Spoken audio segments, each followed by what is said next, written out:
దావీదు ఏ పాస్టర్ కానప్పటికీ దావీదు దేవుని మనిషి.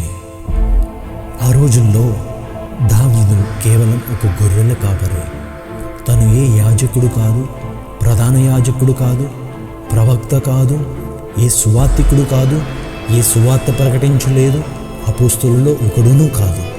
అయినప్పటికీ ఆ దేవాతి దేవుడు తానంతట తాను దావీదుని నా హృదయానుసారుడు అన్నాడు.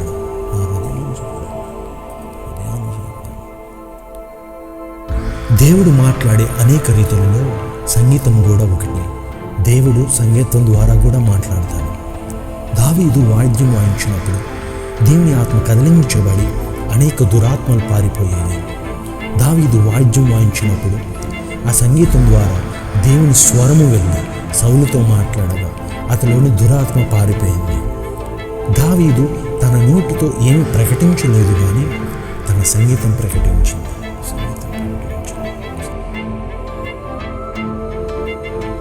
ఈరోజు మనం చూసినట్లయితే అనేక పాస్టర్లను, సేవకులను, ప్రవక్తలను, స్పీకర్లను, బిషప్లను, రెవరెండ్లను, ఆరాధికులను అనేకులు మనం గౌరవిస్తాము. కానీ అదే దేవుని ఆత్మను, అదే దేవుని ప్రసన్నతను, ఆరాధన అంతయు మోస్తున్న సంగీతకారులు మాత్రం మనం జ్ఞాపకం చేసుకోవాలి. మనం ఎప్పటికీ మర్చిపోకూడదు, దావీదు వాద్యం వాయించినప్పుడు ఆ సంగీతం దేవుని స్వరాన్ని మోసింది. అదే దేవుడు ఈరోజుకి కూడా ఎవరైతే నిజముగా దేవుని సన్నిధి కొరకు వాద్యం వాయిస్తున్నారో ఆ సంగీతం కూడా దేవుని స్వరాన్ని మోస్తుంది.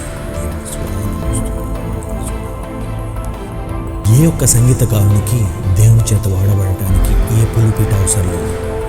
వారి యొక్క వాయిద్యం, వారి యొక్క పాట, వారి యొక్క సంగీతం పరలోక సన్నిధిని ఈ భూలోకానికి తీసుకురాగలుగుతుంది. ఏ యొక్క సంగీతకారుణ్ణి, ఆరాధికుని తక్కువ చేయద్దు. ఎందుకంటే దేవుడు ఇంకను వారి శబ్దంలో నుంచి మాట్లాడుతూనే ఉన్నాడు. ఆనాడు దావీదు వాయించిన సితారా ఇంకను ఈ రోజుకి ఎవరైతే నిజముగా మనస్ఫూర్తిగా దేవుని కొరకు వాద్యం వాయిస్తున్నారో, ఆయన ఆరాధిస్తున్నారో వారి హృదయంలో మోగుతూనే ఉన్నది.